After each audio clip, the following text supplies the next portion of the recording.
I'm Philippa Hann, CEO of Paradigm Norton, and this is Life Matters More, where we explore ESG, sustainability, and the future of business.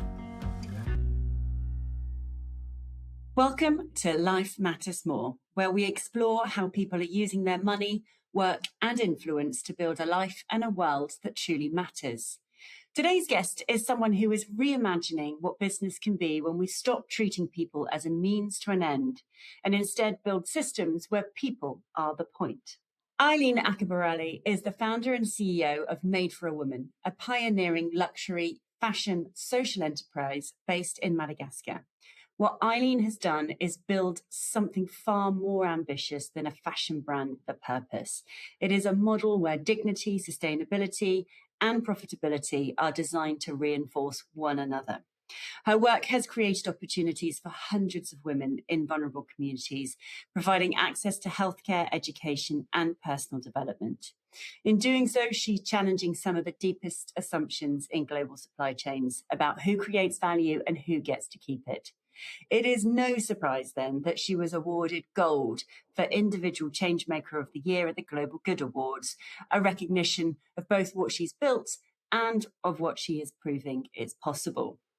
In a world where so many organisations still optimise, often unconsciously, for speed, scale and short-term gain, Eileen offers a different blueprint which asks, what if we designed businesses around human flourishing from the start? Eileen, I am so delighted to have you with us today. Thank you so much. I'm super excited too. And it was amazing, to be part of this and the awards last year. It was actually our first award in a while. So it was super exciting. And so, I'm very happy to be here and talking about Made for a Woman. Brilliant. Well, see, this is the thing. So I go to award ceremonies, I see amazing people who've won, and I think to myself, I want to know more. So this is why we got you on, because we want to know more. Okay, let's start from the beginning. So you trained in fashion, and you could have followed quite a traditional fashion career, but you didn't. What was the moment? I always like these trigger points. What was the moment when you realized that you wanted to build something very different? Yeah. So, I'm actually half Italian, half Indian, and I grew up in Madagascar. So Madagascar is my country. But at the same time, I have a multicultural background. And growing up in one of the poorest countries in the world, I really never understood the injustices and the differences in people's lives due to financial, abilities, or due to the fact that, gender or culture, or, whatever we sort of created a society upon. I just never understood how we could discriminate each other despite the fact that we're all humans. And so I would, be super young in Madagascar, and I would be going to school, and I would see children scavenging for food, or barefoot outside, not being able to afford to go to school, or having their parents not give them the opportunity to because of poverty. And so I just never really accepted that. And I think that from a very young age, I tried to do everything I can to sort of be active in that aspect. And then when I went to university for fashion, I realized that it's a joke in the sense that I went to a school where, I grew up in one of the poorest countries in the world, being one of the biggest manufacturing hubs in the world.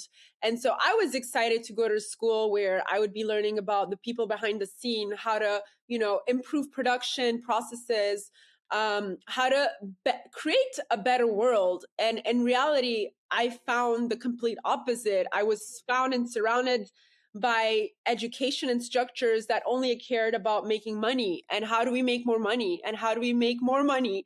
And so I was really rebellious around it. I even remember that during graduation, I didn't even stay. I decided to leave for Cambodia and work at Phnom Penh with in the slums area, because it was my rebellious state of saying I am not part of this.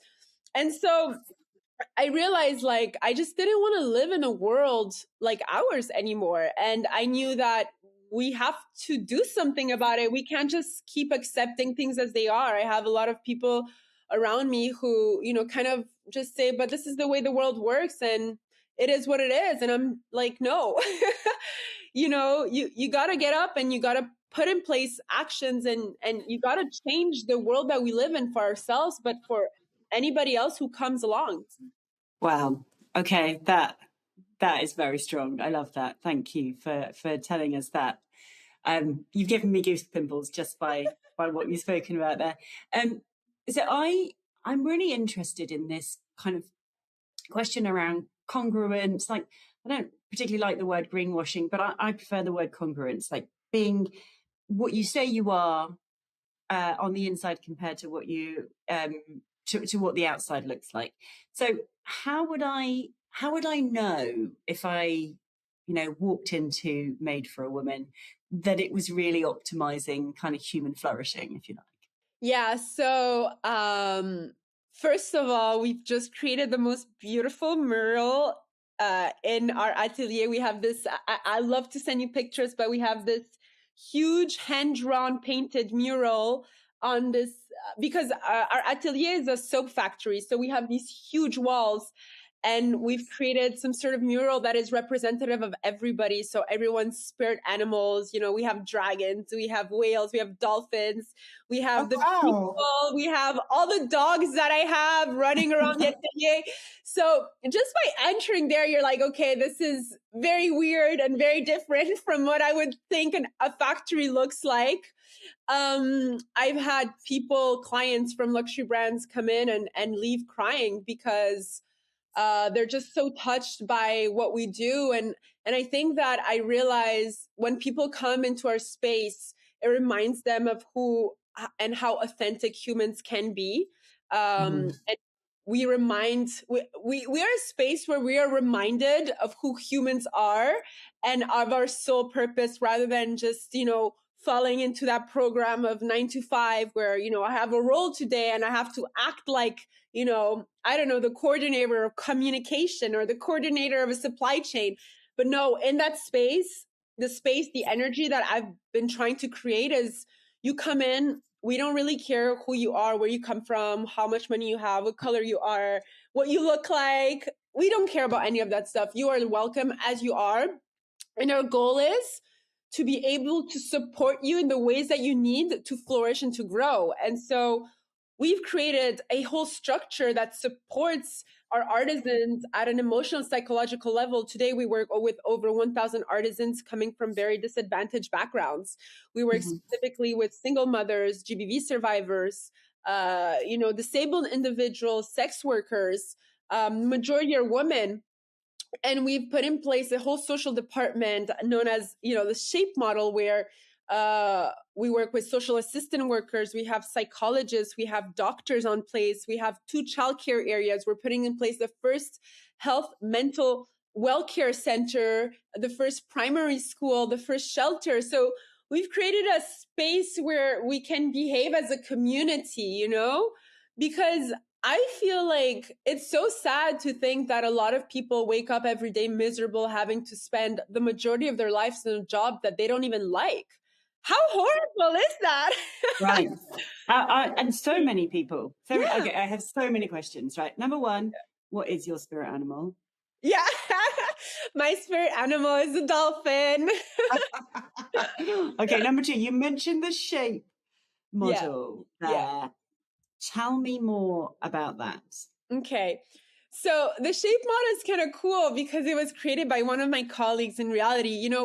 I wanted to create a model out of what we were doing. And so her name is Gaia. She actually came up with it, and she was kind of putting in place, all the important words that represented who we are, which are social stability, health, autonomy, professional development, and economic empowerment. And so what we try to do is we try to make sure that, those remain our KPIs. That is what we're trying to measure our everyday work around.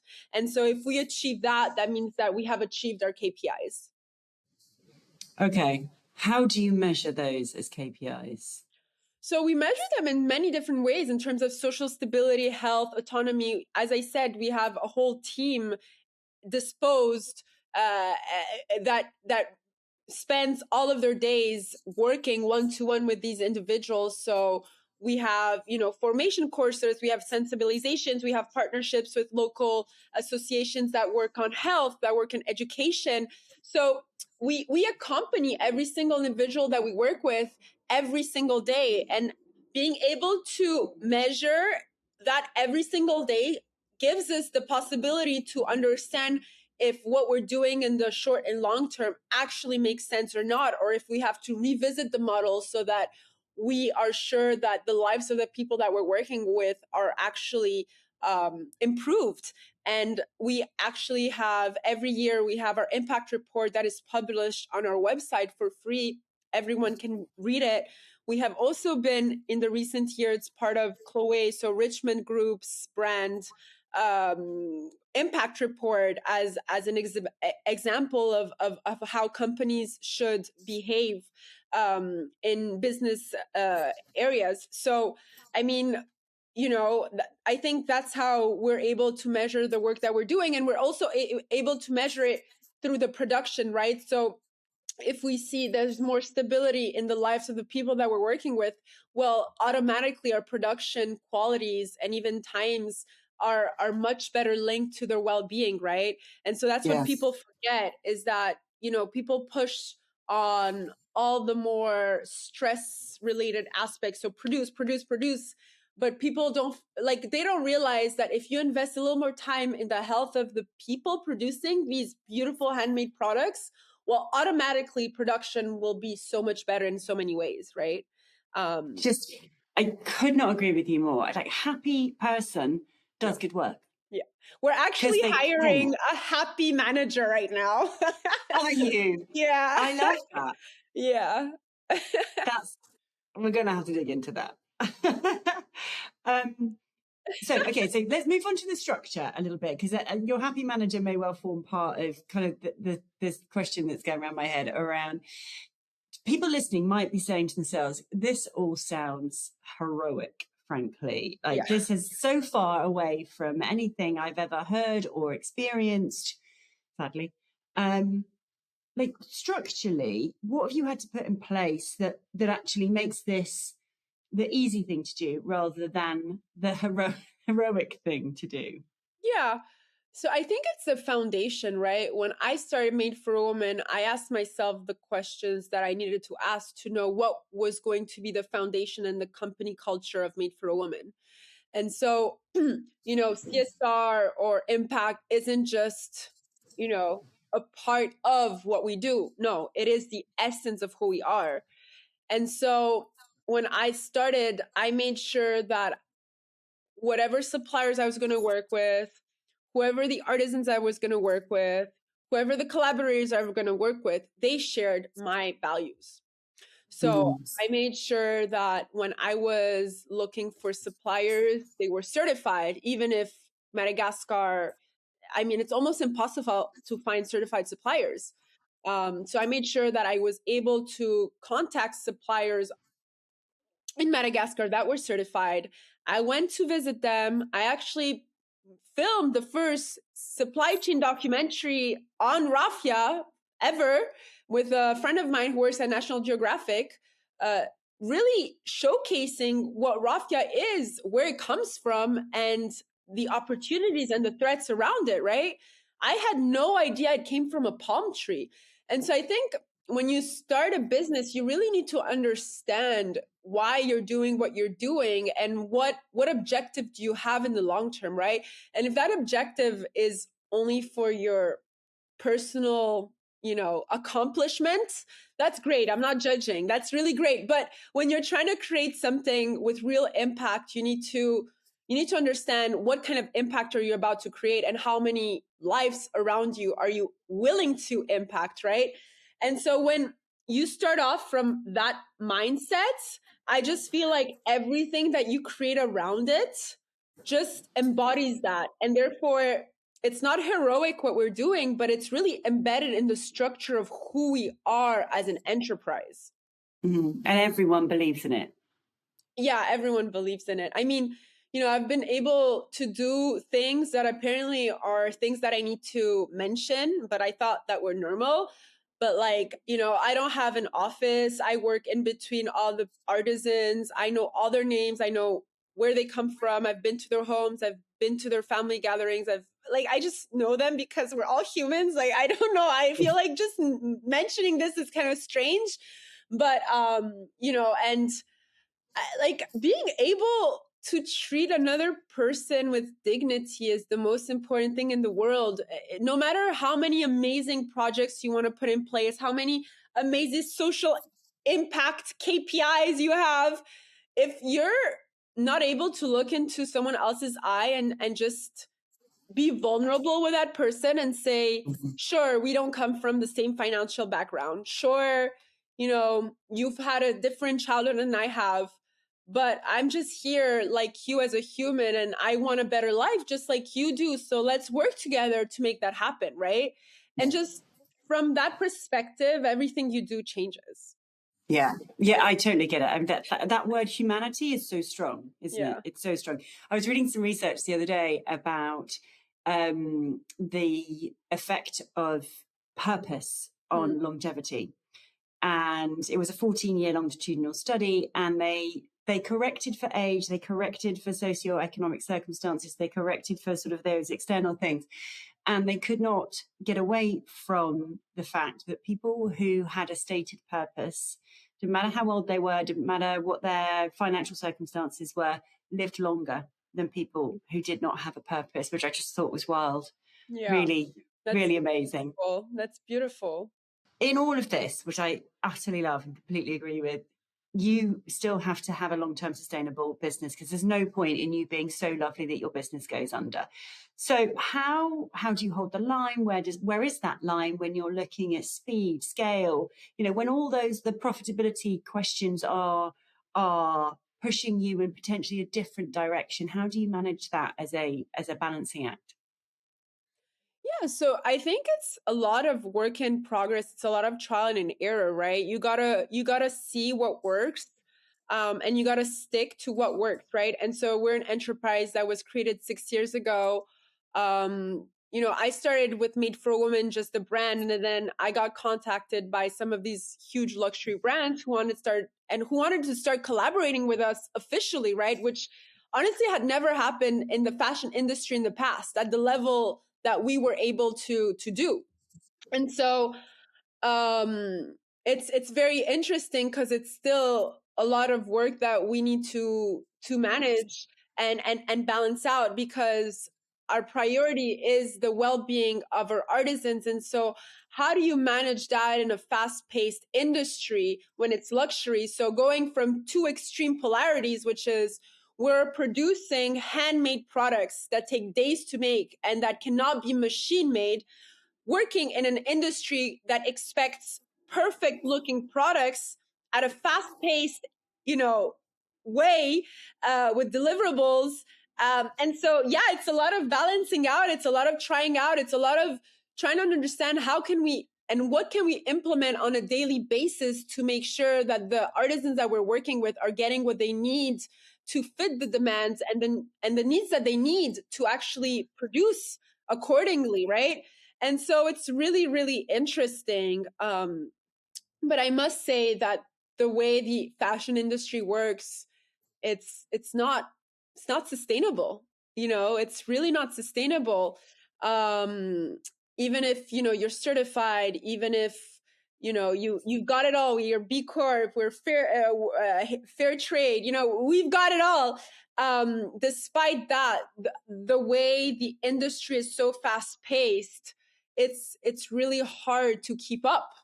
And so 6 years of working in this industry and getting amazing feedback, being able to work with some of these luxury brands at a very close level and really understanding their side, but also the fact that a lot of them actually do want to support industries like ours. I'm starting to really reevaluate our internal strategies, to see how can we as Made for Women not behave as a brand, because I think the concept of a brand is pretty limiting, but how can we be part of a new way of doing fashion, of a new system. And so that's where it becomes interesting, because you got to create a lot of new things, and that's fun. Yeah. Wow. So sort of a movement more than a brand. Yeah, a movement. I call it the living system, divided between the nervous system and just a lot of different things, but a living system. And to be honest, I completely agree with you. It's beautiful to be, all happy and being able to please the needs of your artisans, but you got to be a profitable company, right? And so for us to have reached the goals that we have until today, and to be able to reach the objectives that we want to reach, we've had to really diversify ourselves, right? We are a seasonal material, which is raffia, and therefore there's a seasonality that is embedded in that. And so how can we as a company diversify ourselves so that even if, we diversify, we're able to keep going and keep growing and keep investing in the projects that we want to invest. And so from the beginning, I was really able to diversify in different sectors, but also with different companies, so that our cash flow could really follow up and support the work that we're doing. Do you know what comes to mind when you were talking there is that buyer choice, and just how important buyer choice is in driving this. I love living system. That's great. And that's part of that living system, isn't it? It's choosing where people are able to be part of the living system as opposed to the fast fashion system. Yeah. Yeah. So what you're doing is hard, right? Rewarding, but hard. Yeah. So where is this going to break, if it's going to break? And what do you do about shoring that part up? I don't allow it to break, in the sense that if I feel like, the idea is to be able to create a pattern and see how the pattern works. If I see no more consistency in that pattern, I decide to change. So I decide to diversify myself. I feel like there are so many opportunities of growth here that you can't break, right? I don't know if it's because I grew up in Africa. I feel like when you grew up in Africa, there is no limit to anything, because you gotta create everything, right? And so it's super motivating compared to a lot of my friends who grew up in Europe, unfortunately, and feel like they're limited due to bureaucracy or administration, or, it's just like, I really, I also grew up with a father who's an entrepreneur and who's delusional. So maybe that also helps. But I was wondering about your childhood yeah. and where this came from. Yeah. But yeah, I cannot understand where it would break. I think the moment it breaks is the moment where you haven't been able to create so many different monetizing streams and to diversify yourself so much. It's just like it can't break, right? Maybe a few things won't work out, but if you're able to put in place structures and strategies that support that core value, so the foundation of what you are, it's like it's unstoppable. You keep going on and on. And I think today, thanks to social media, it's even more democratized. Democratized, is that how you said it in English? Mm-hmm. Yes. I feel like, we don't need to follow certain structures the way they used to work, right? Especially in fashion. I remember when I started, I was 25, and a lot of people in fashion think that they know it all. So it's pretty impressive how they think they're so God similar like. And so there was like these structures you had to follow. Well, you gotta go to fairs, and you gotta meet up with showrooms, and you gotta do this, and you cannot do this, and you have to be like this, and you cannot use African models, and you can't use the word ethnic, and you cannot do this. And I'm like, whoa, there's so much of things that I feel like I'm limiting myself, and I'm not being able to use and be my full potential. And now with social media, the fact that maybe it's too much, it is true, there is a lot of information out there, but I feel like you can kind of create a version of yourself that you want without feeling judged or limited. And you will always find an audience who is interested in that, right? Because you're reaching 8 billion people, right? I So mean, those imagined walls. So I was going to ask you a question about, do you ever wish you had done this the conventional way? But I think you've just told me the answer there.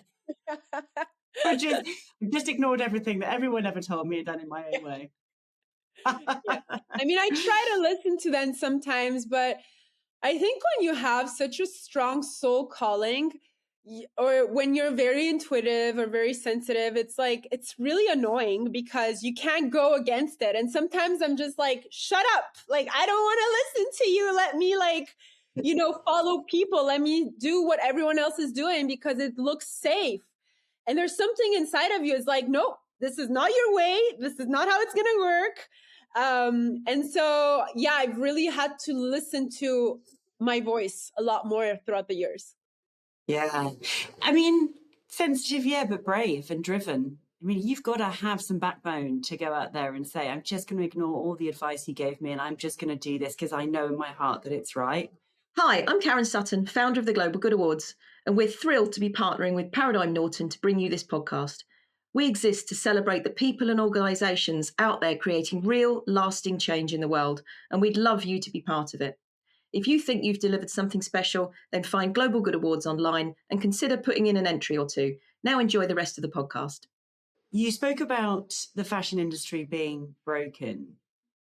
What would it look like if your model was the norm rather than what is currently the norm? Well, first of all, everything that happens throughout the supply chain wouldn't be invisible, right?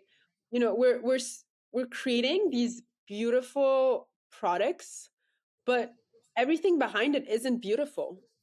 We're working around. So this is how fashion works today. Brands have designers that produce beautiful products according to what society thinks is beautiful or whatever. And then they receive these products.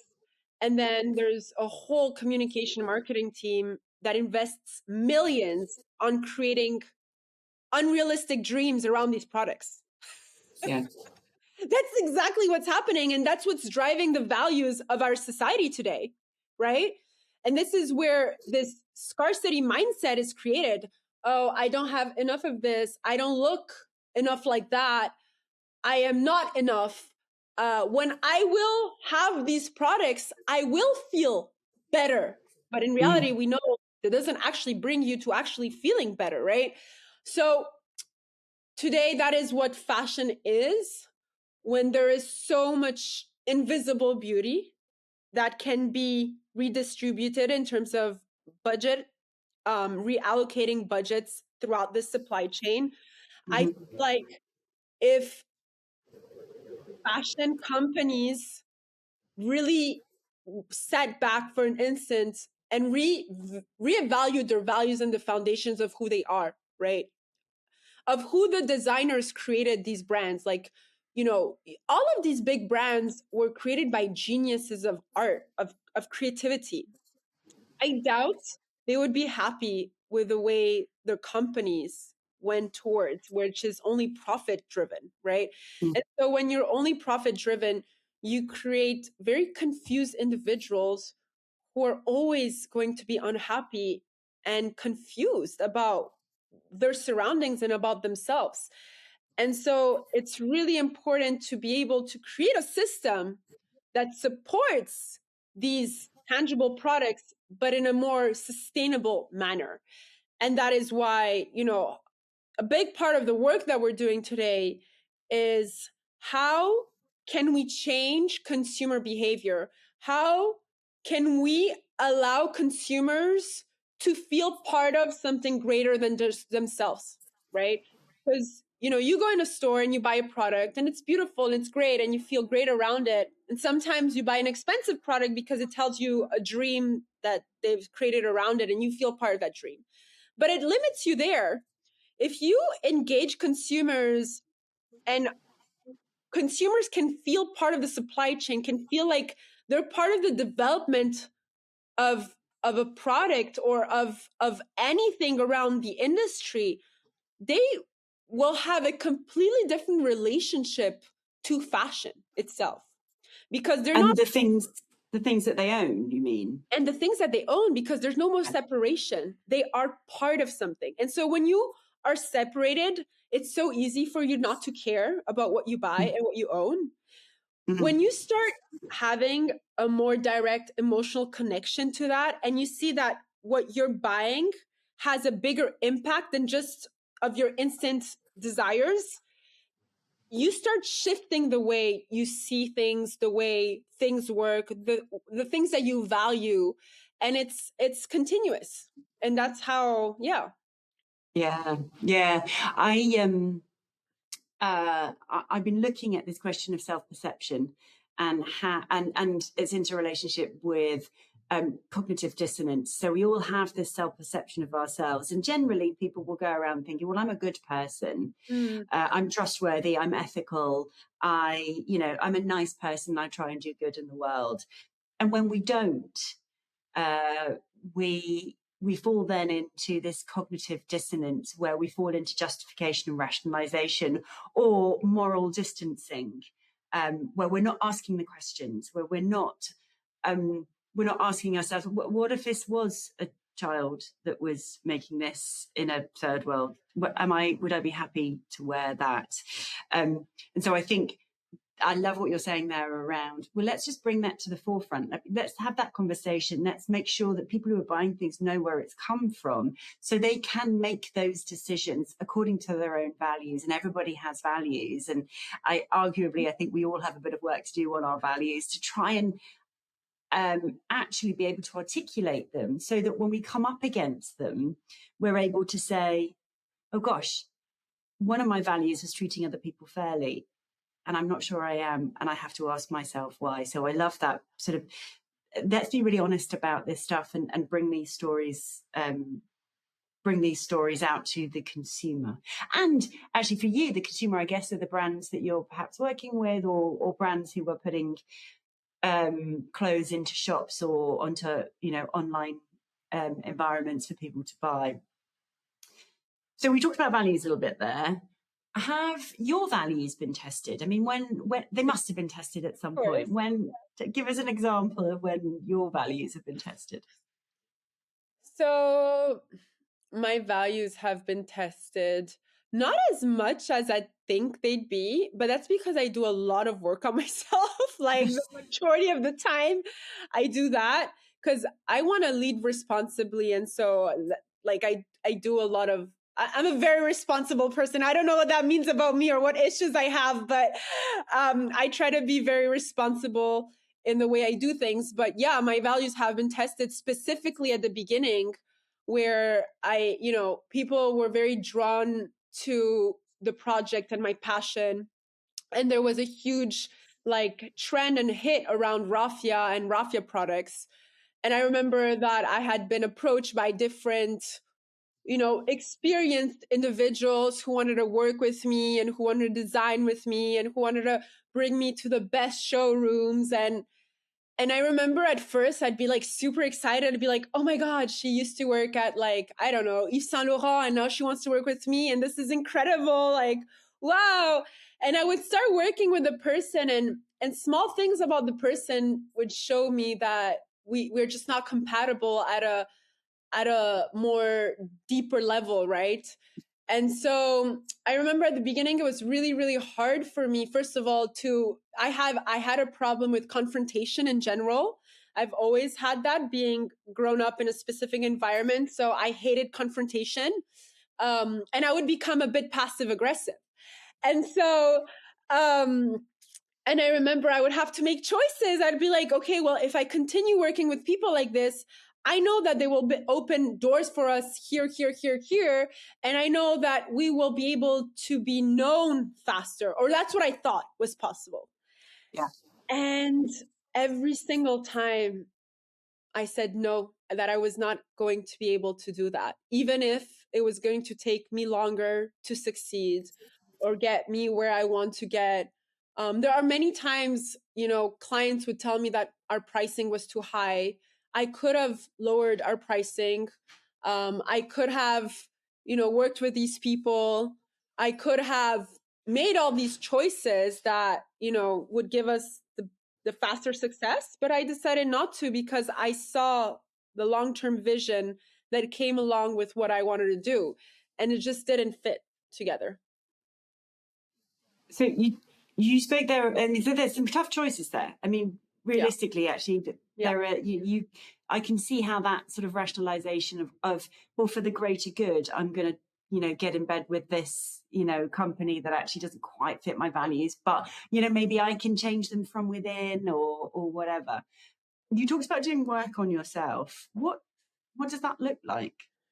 Yeah, I think a lot of it at the beginning came from, like, I grew up being extremely insecure. I wasn't great at school. So I think school drove a lot of insecurities in who I was. And so I wanted to make sure that what I was doing didn't just come from, personal, just ego, right? Like I wanted success. I wanted to prove to others that I was capable, admiration. I just wanted to know the reasons why I was doing what I was doing.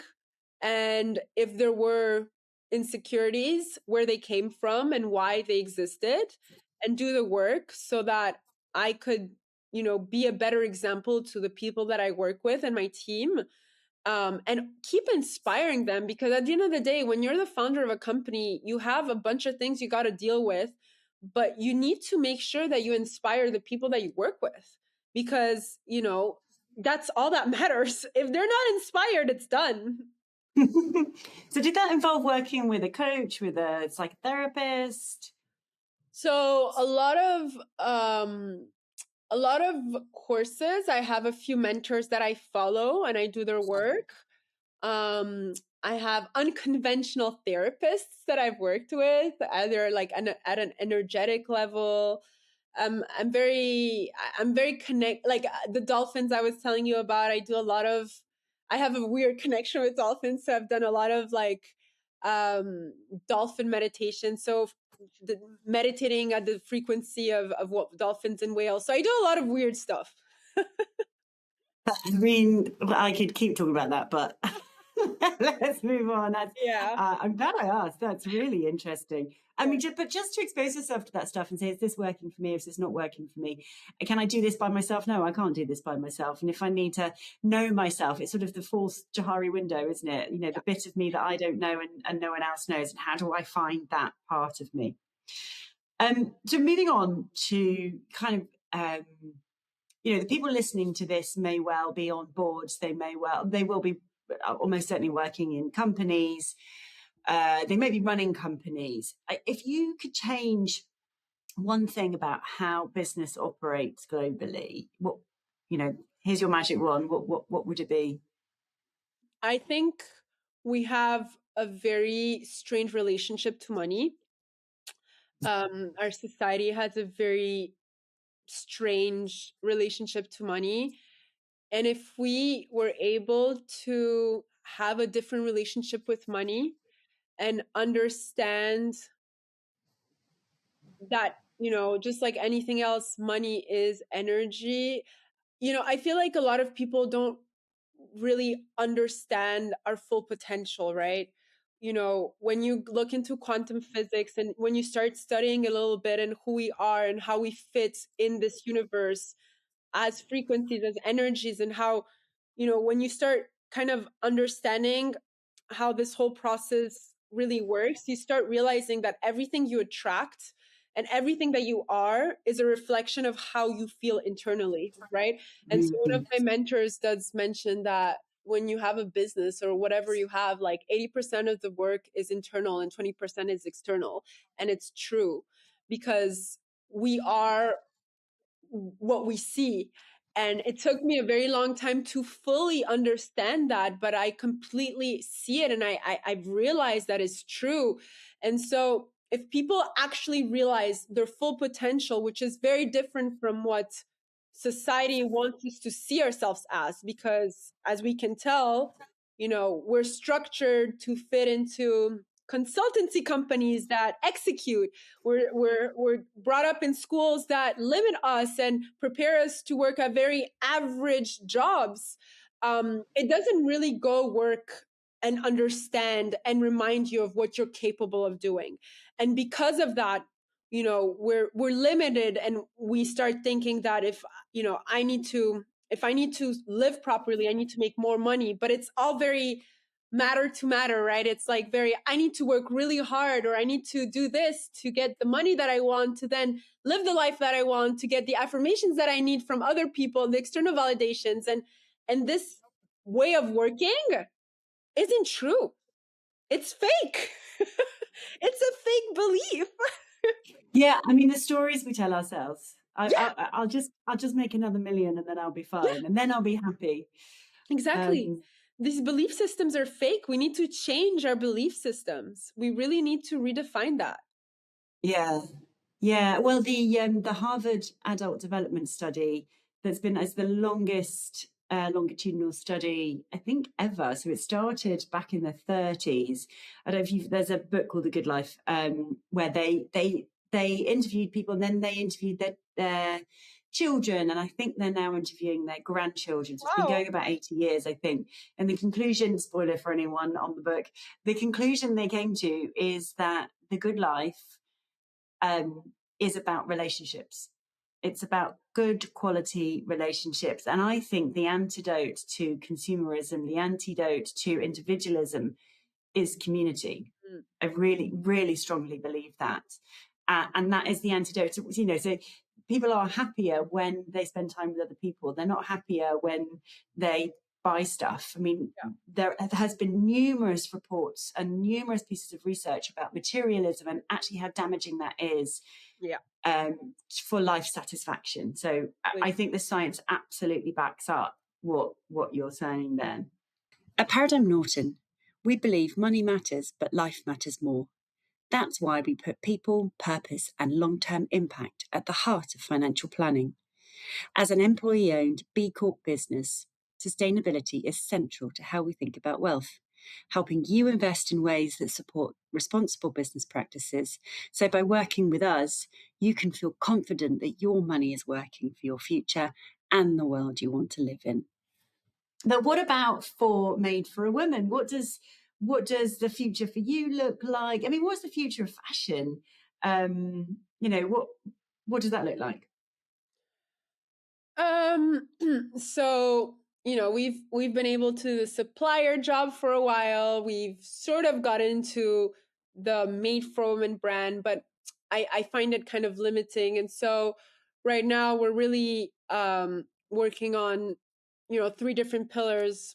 And these pillars include traceability. So we're putting in place the first traceable supply chain in Madagascar regarding raw material as our pilot project through blockchain AI. And so that will give us the opportunity to, first of all, control our supply chain, but also be able to fully understand, every step of the way. Starting 2027, 28, if I'm not wrong, there are regulations in the EU that are changing around DDPs, the digital passports, that they will be needed. And so that's a huge step forward, in my opinion, and we're starting ahead.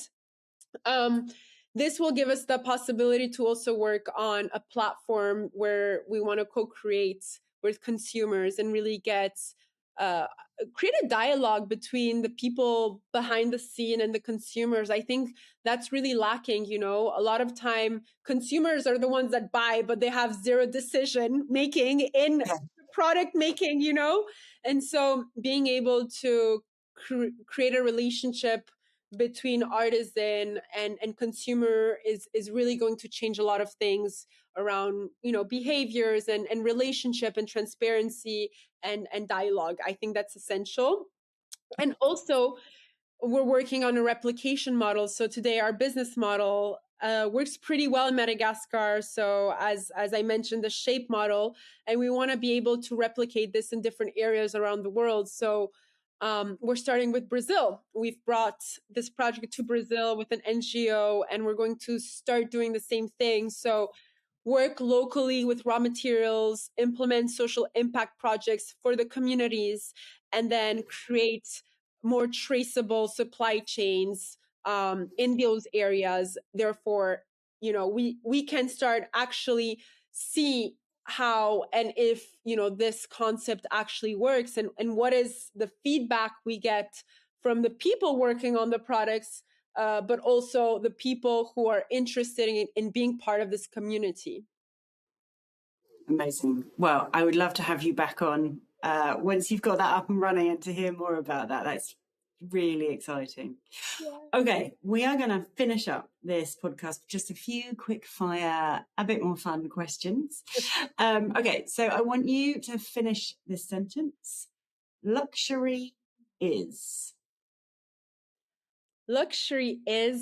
authentic. Oh, okay. Now you're going to have to tell me more. Or luxury should be authentic. Why'd you say that? That's it. I wasn't expecting you to say that word. Authentic? Yeah. Because if you really go and analyze luxury, like the term luxury, right? Luxury is about putting in value, right? It's something that should put in value the essence of handwork, the essence of quality, and all of that. If you're going to look at the highest potential of anything in this world, and when we're talking about luxury, that's what we're focusing on, it should always be authentic. Yeah. Okay. I love the way your brain works, Eileen. All right. Best piece of advice you have ever received? Trust yourself. Yeah. And you are the epitome of that, aren't you? Yeah. Don't be so hard on yourself. Yeah. Oh, right. Yeah. Yeah. Yeah, because if you're beating yourself, if you're beating yourself up, you can't do stuff because you are telling yourself a story again about what you can't do. And finally, I just want a moment that made you think, this is why I do it.